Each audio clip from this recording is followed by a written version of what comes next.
Hey guys, this is Dr. Hub. In case you haven't subscribed, please do subscribe for updates. Adult bradycardia along with the pulse algorithm. So when a patient has the bradyarrhythmias, so we are considering a patient to have the bradyarrhythmias.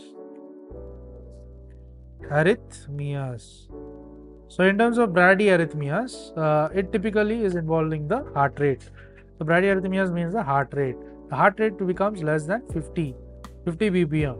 So under 50 bpm, the initial intervention consists of the identifying and treating the underlying causes. So what will be the underlying cause? Underlying causes. So what do you mean by underlying cause? So underlying cause, it can be maintaining a patent airway and assisting the breathing as well as necessary. So you maintain the patent airway. So patent airway maintenance as well as assisting the breathing. So you do the breathing assessment, breathing assistant or assistance. Next is administering oxygen if hypoxemic. So you administer oxygen. So administer O2. Administer O2 is nothing but administering oxygen, and you administer oxygen if it is hypoxemic. It involves the hypoxemic. Next is the attaching of the cardiac monitor. Next is attached cardiac monitor. You attach cardiac monitor.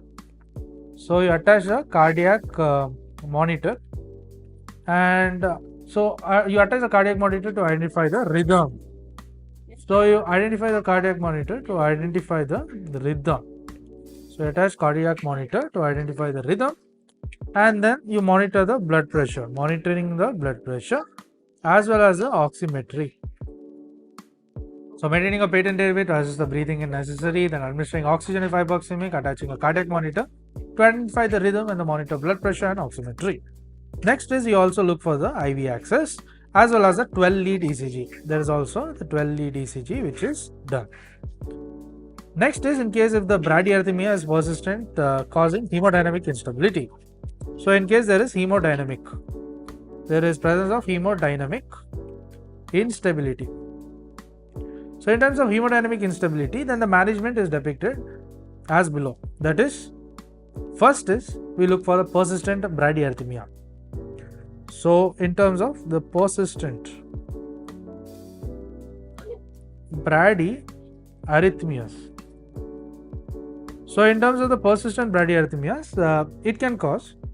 So by persistent bradyarrhythmias, we look for in terms of causing the hypotension. So in terms of causing the hypotension, or it can be the acutely altered mental status. So acutely altered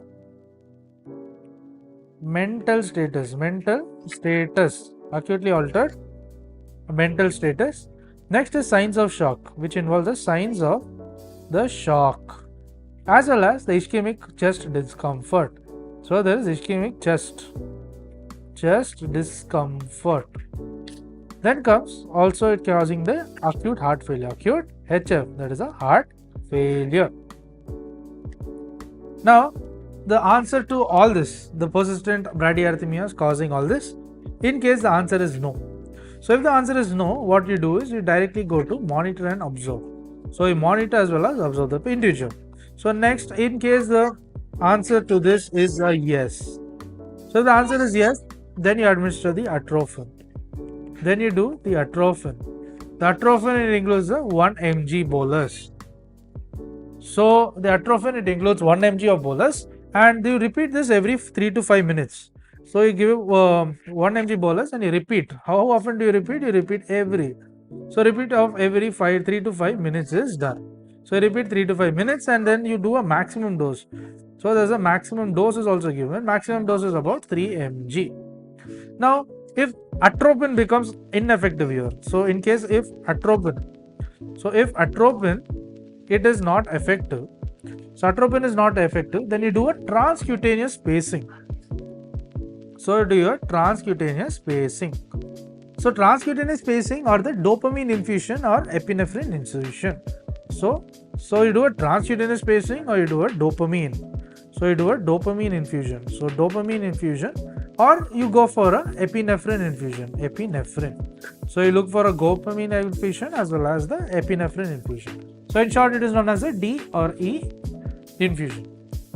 Next is If it is ineffective, what do you do? So what you do is you consider. So you consider to do a transvenous spacing. So TV spacing, transvenous spacing, or you go for an expert consultation. So this is what is done in case the algorithm suggests yes. To learn and grow daily like this, please do subscribe.